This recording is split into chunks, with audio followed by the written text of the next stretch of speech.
like Rakdos's Return, which are bound to be very important in this matchup. Okay, so 2 black-green decks, 1 splashing red, 1 splashing white. Yep. All right, so Ben won the die roll. He led off with the Overgrown Tomb, and Costa with the Thoughtseize here. Let's take a look at his hand, and oh wow, not an action-packed hand. There's only 1 card I see there that I would probably take if I was Costa.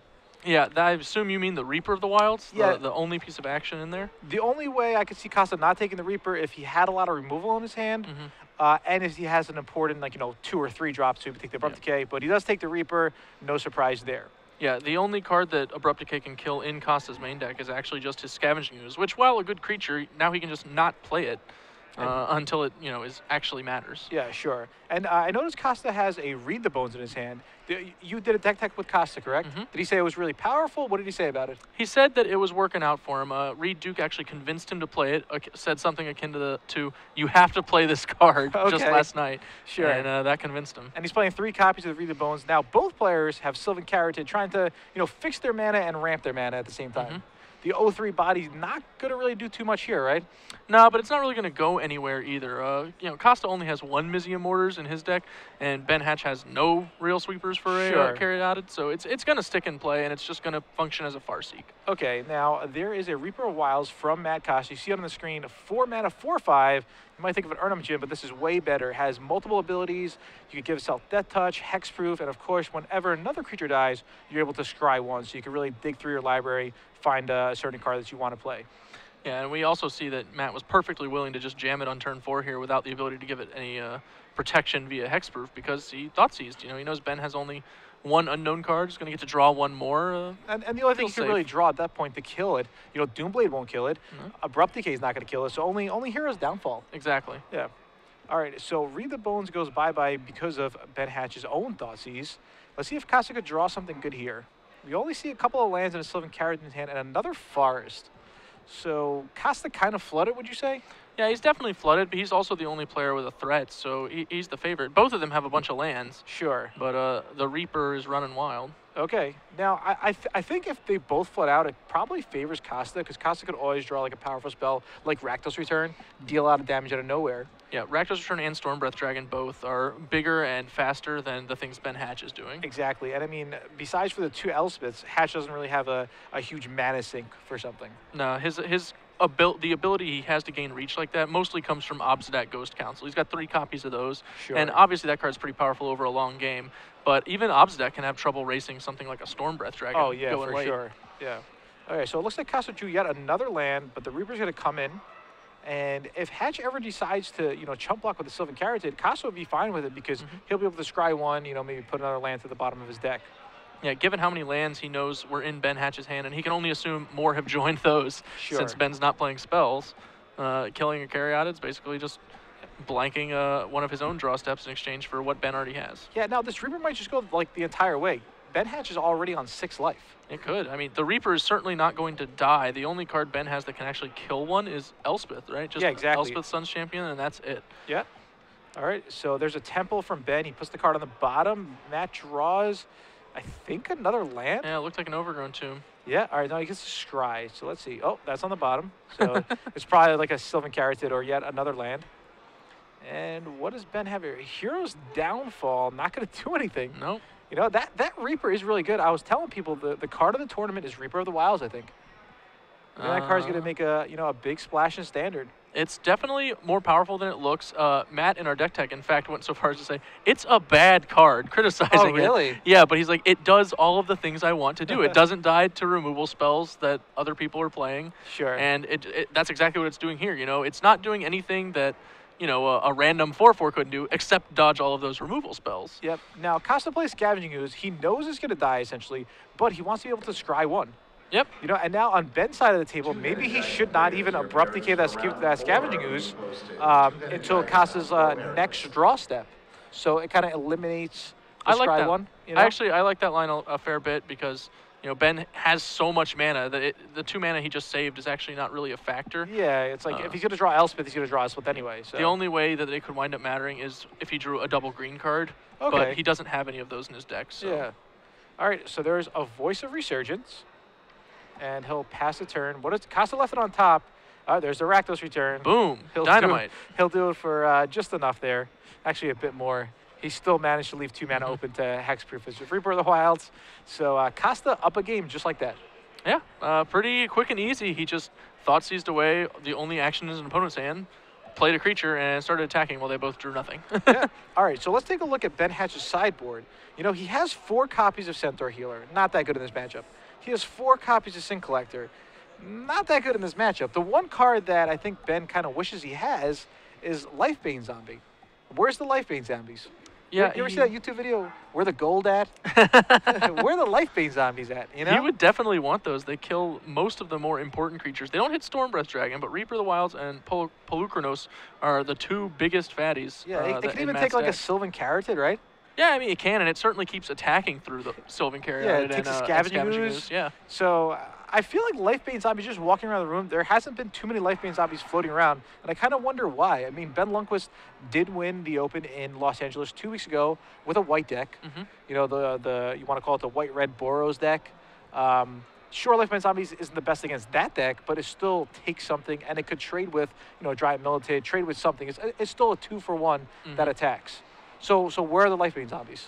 I think that the mono blue devotion deck is kind of discouraging people from being willing to move in, because I agree with you that it's a fine card in a lot of matchups. Yeah. But when it's bad, like you're getting the 3/1 for 3, and if you're the control deck too, like the Intimidate's not even helping you race. You know. Sure. That's really awkward. I had a conversation with Reed, and he said before the Pro Tour when they were testing the mono blue deck, surprisingly, Lifebane Zombie from the mono black devotion deck was very good because it helped the mono black's devotion, and also it was just a 3/1 unblockable.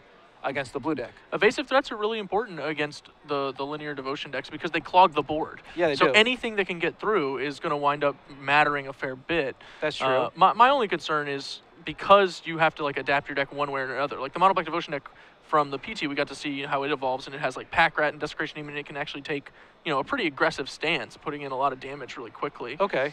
But then again, the blue deck, you know, it can do the same thing. So it's sort of non-interactive Magic, really. They're both just trying to play their own creatures and jam and hope they don't get blocked. Sure. All right, so now if you had to choose, if you had to, you know, go to a standard tournament, we all know that the Invitational is coming up in about 3 weeks in Las Vegas, December 13th to the 15th.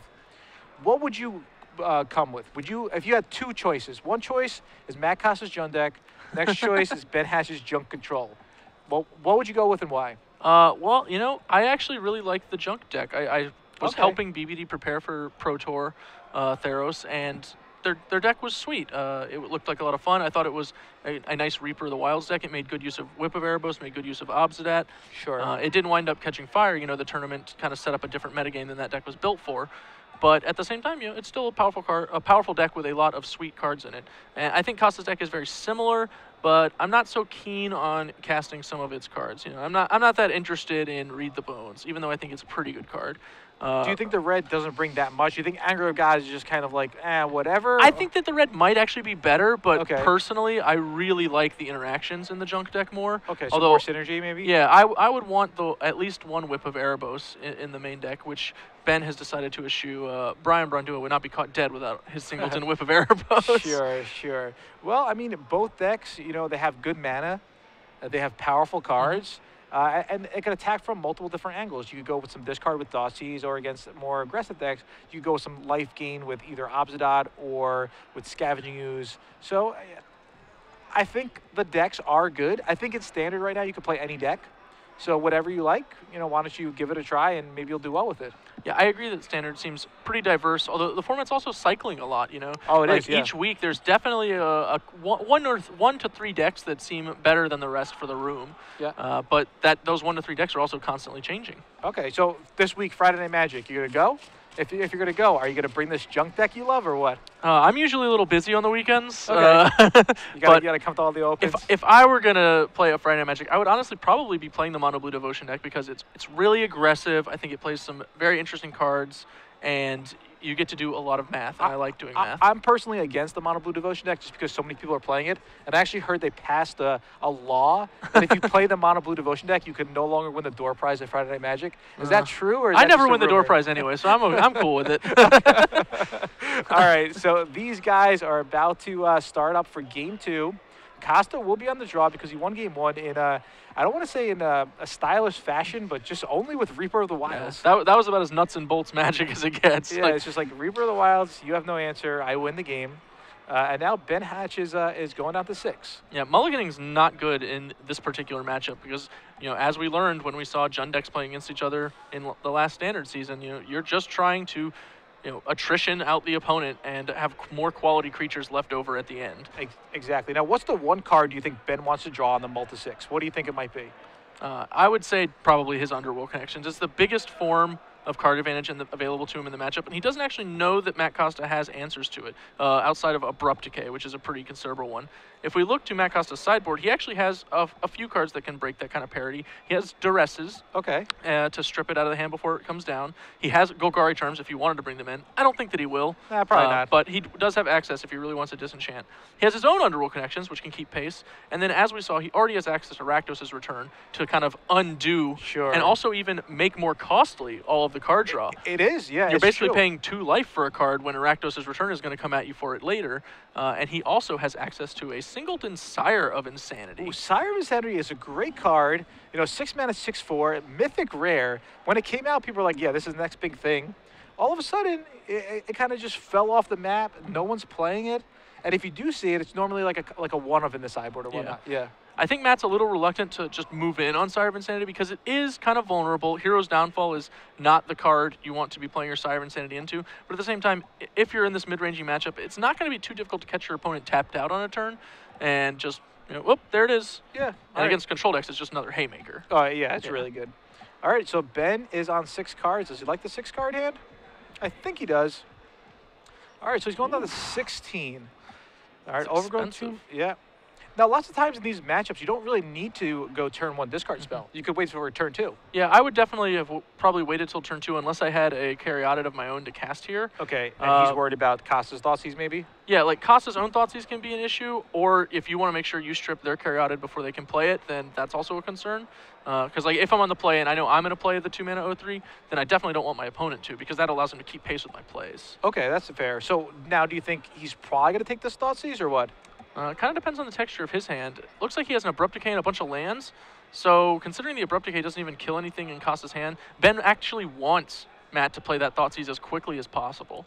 So maybe take like a Stormbred Dragon or a Reaper? I think the Reaper, the Stormbred Dragon, and I don't fault him for taking the Reaper because it's the threat that's going to land first. Okay. So he's just trying to prevent his 16 life from getting pressured as much as possible. Yeah, and now that Hatch knows that Costa has not 1 but 2 Rakdos Return, I guess he's going to try to play out his hand as quick as possible and try to make those Rakdos Returns only into like a, Fireball to the Dome type effect. He's on a multi-6 already, and by playing the Thoughtseize on turn 1, he's already dumped a little bit of his hand, and the rest of it's lands. So if he can just play a land every turn, his hand's going to be pretty small, and that Rakdos Return won't generate a lot of value for Matt. Yeah, I think Costa has to play a Thoughtseize here. He has to worry about the possibility of an Underworld Connections. Yep.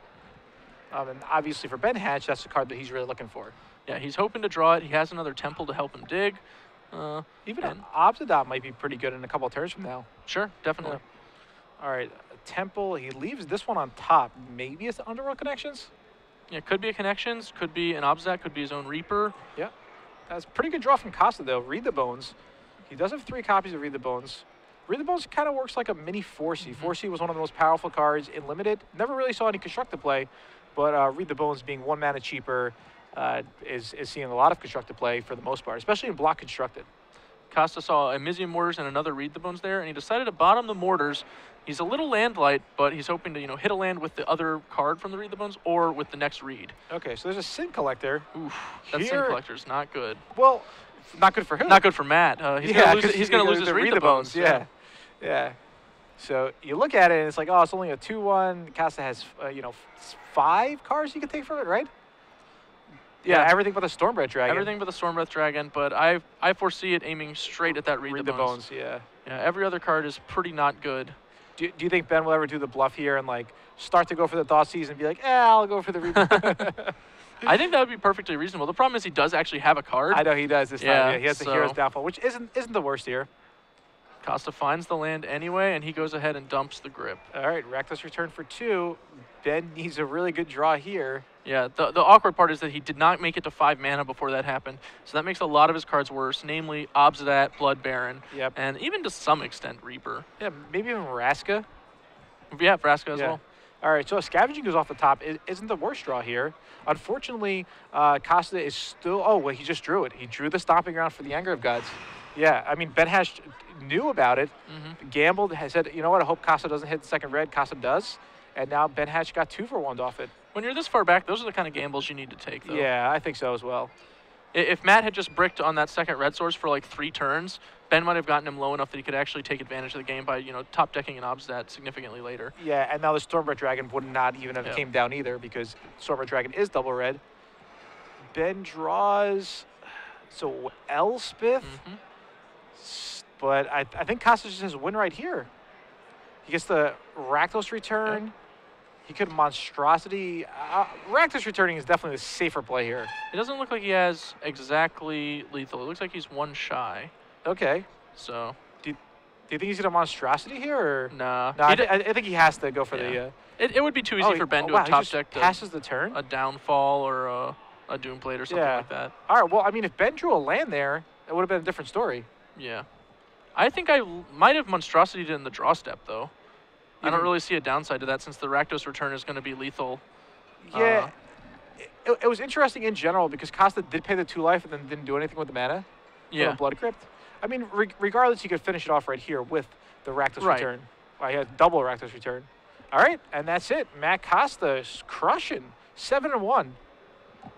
That's good. It is. It is. He'll need 1 more to, you know, he'll have to keep winning to get potentially in position for top 8, but he doesn't necessarily need to win out all the way. It's only 503 players. It's not